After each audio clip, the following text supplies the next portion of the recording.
you, Lord Christ.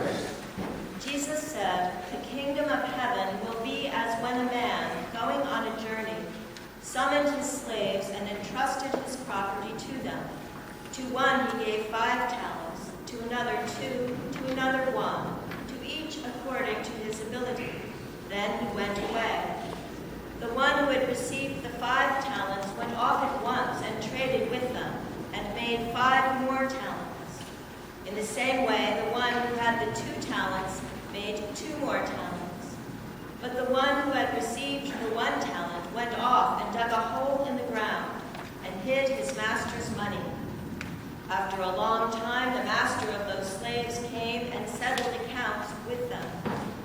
Then the one who had received the 5 talents came forward, bringing 5 more talents, saying, 'Master, you handed over to me 5 talents. See, I have made 5 more talents.' His master said to him, 'Well done, good and trustworthy slave. You have been trustworthy in a few things. I will put you in charge of many things. Enter into the joy of your master.' And the one with the 2 talents also came forward, saying, 'Master, you handed over to me 2 talents. See, I have made 2 more talents.' His master said to him, 'Well done, good and trustworthy slave. You have been trustworthy in a few things. I will put you in charge of many things. Enter into the joy of your master.' Then the one who had received the 1 talent also came forward, saying, 'Master, I knew that you were a harsh man, reaping where you did not sow, and gathering where you did not scatter seed. So I was afraid, and I went and hid your talent in the ground. Here, you have what is yours.' But his master replied, 'You wicked and lazy slave. You knew, did you, that I reap where I did not sow, and gather where I did not scatter? Then you ought to have invested my money with the bankers, and on my return I would have received what was my own with interest. So take the talent from him, and give it to the one with the 10 talents. For to all those who have, more will be given, and they will have an abundance. But from those who have nothing, even what they have will be taken away.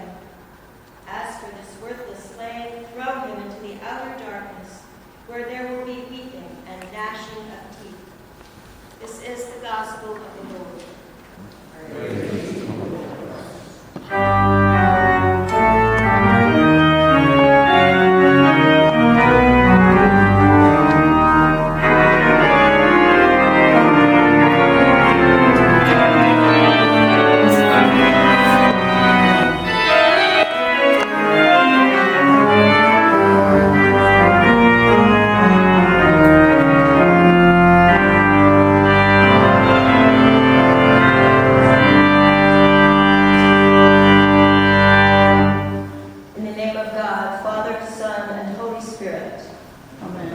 Amen. You know, my mother's been dead more than 7 years, but I hear her voice a lot in my head. As a matter of fact, sometimes I think I hear more from my mother than I do from some of the living people in my life. But anyway, that's another sermon. I have been hearing her voice a lot this past week or so because we've been doing renovations in our house. And as part of the renovations, I've had to clear out my son's rooms on the 3rd floor. I've been finding all kinds of treasures, as you can imagine. Things hidden away in drawers and in closets and at the bottom of boxes and under cushions in the chairs. And so there's been a particular saying of my mother's that keeps resonating in my mind. She had a lot of sayings, some of which I have quoted from this pulpit before. But the one that's been resonating in my mind so much over this past week is this one. Find a penny, pick it up, all the day you'll have good luck. Find a penny, let it lie. Bad luck will follow all the day. I think it's lay, not lie. But anyway, that was my mother. And whenever I see a penny lying on the ground thinking of her, I remember her voice chanting this proverb, and I pick it up. It's silly, really, but I still listen to my mother, even though she's been gone for so long. And whenever I see a penny, just a penny, I do pick it up. I save the pennies, along with the other coins and loose change that I find, in an old skippy jar that belonged to my father. It has a slit in the metal lid, and the coins make a wonderful, satisfying plink when I drop them into the jar. My father came of age during the Depression and saved absolutely everything. And so I learned this habit from him, along with the encouragement from my mother's little song. A penny, why bother? That's what my kids always used to say to me. They found this habit of mine, picking up a penny on the sidewalk, very embarrassing. Even a nickel or a dime didn't tempt them. So I went around the house on cleaning day, picking up the change that they couldn't be bothered with. A dime on the chair, a penny on the tea room floor, a nickel in the sofa cushion. And every 6 months or so, I would take my skippy jar to the bank and dump the coins into the change counting machine. And it gave me a receipt, which I gave to the bank teller, who gave me dollars. Not a whole lot of dollars. Not enough to pay for college tuition or the summer vacation, but maybe enough to treat one of my boys to a slice of pizza at Donato's, or an afternoon at the art museum, or a little bit of an extra gift to the SPCA.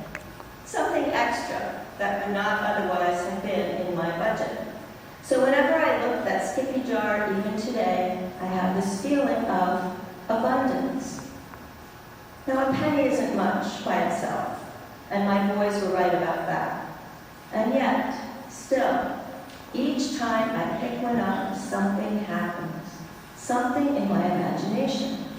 It's more than the anticipated clink of the coin dropping into the jar. It's not just the accumulating weight of the coins, or the self-satisfaction at my own thriftiness, or the promise of some long-saved-for treat. It's not even the connection with my deceased parents, whose values and aphorisms continue on through my little habit and in my head. No, something else happens. Whenever I pick up one of those pennies, I begin to feel generous, wealthy, profligate even. This is money I didn't work for, after all. All of it, every coin of it, was a gift. And it makes me want to spend it with abandon on things that I would not normally indulge. Now, at first hearing our parable for today, it might not seem to fit very well with my penny pickup story. We regular churchgoers know the components of this parable of the talents very well. The master who goes away on a journey, the 3 slaves entrusted with varying numbers of talents, the 2 more generously endowed slaves who invest and increase their master's wealth, the 3rd slave who takes the single talent and buries it in the ground, the praise of the master for the first 2 slaves and his exceedingly harsh indictment of the 3rd. No matter how we interpret it or have it interpreted for us by generations of preachers and stewardship chairs, that final sentence remains unforgettable. As for this worthless slave, throw him into the outer darkness, where there will be weeping and gnashing of teeth. Weeping and gnashing of teeth in the outer darkness seems harsh, doesn't it? Mm-hmm. What did the 3rd slave do to deserve such terrible punishment? After all, he didn't lose the portion of his master's wealth that was in his care. He didn't squander it on his own pleasures, as a character in another well-known parable did, receiving a much more generous reaction from his father when he returned home.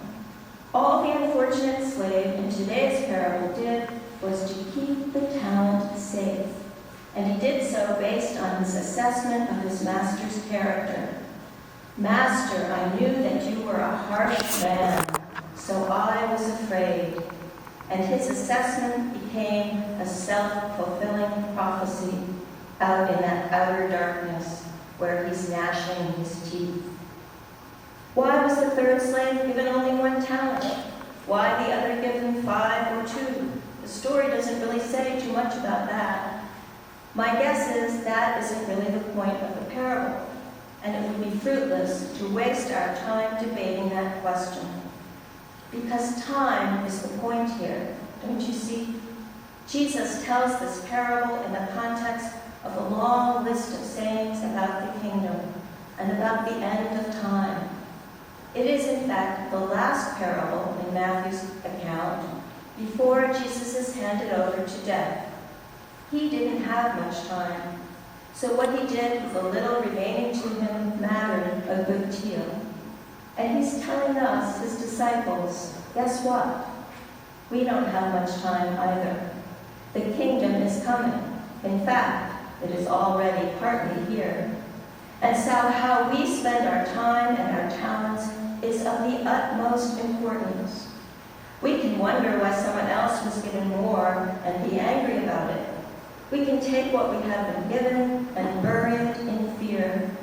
We can look out on the world our God has given to our care and decide that God to be a harsh master. And if we do these things, we will live out a self-fulfilling prophecy in outer darkness, gnashing our teeth, making it all true. But let's step back for a moment from our one talent, if that is in fact what we think we've been given. Let's step back and take another look. It is late November, the season of harvest, the time of giving thanks.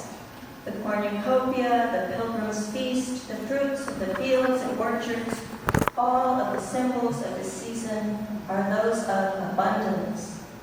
The word abundance derives from the Latin root unda, which means water that flows in waves and overflows. It is a word that evokes the profusion of life, which flows to us as a gift from God. This profusion of life continues to impress itself upon us as we give thanks for this abundance from a good and gracious God. We reflect on the bountiful food on our tables harvested from the rich soil of the good earth, the warm woolens with which we wrap ourselves as we prepare for the snows of winter, our own perhaps unappreciated God-given skills and talents by which we make a life for ourselves and for others, and especially thanksgiving for the community of this church, of friends and family and animal friends who love us with such abandon, even when we don't feel we deserve it. All of this flows from a God who so generously bestows upon us his blessings, which we so often take for granted. A penny isn't much, is it? Or is it? A talent isn't much, or is it? In fact, it is the attitude with which we receive the gift that multiplies it into abundance, or instead buries it in the dark winter soil in fear. Sure, when we dig it up again, it will still be there, unchanged, intact, dead. But what if we see our talent for what it is, an infinitely promising gift, unearned, unasked for, ready to multiply and provide abundance for us and for all around us?